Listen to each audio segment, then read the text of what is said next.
Industrial buildings are designed for industrial or storage activities.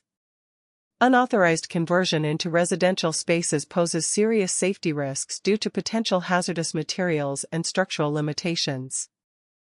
To ensure the safety and integrity of industrial buildings, various compliance measures are necessary. These measures aim to maintain the intended use of these buildings while protecting the community. Proper toilet facilities are crucial in maintaining health and safety standards in industrial buildings. Compliance with these guidelines helps prevent the potential hazards of unauthorized residential conversion. Story heights exceeding 3.5 meters must be properly justified as they impact building safety. Similarly, curtain walls and smaller units are included in space calculations which restrict residential-style adaptations.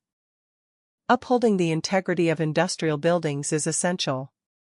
Compliance with the established measures ensures that these structures remain suited to their intended industrial purpose.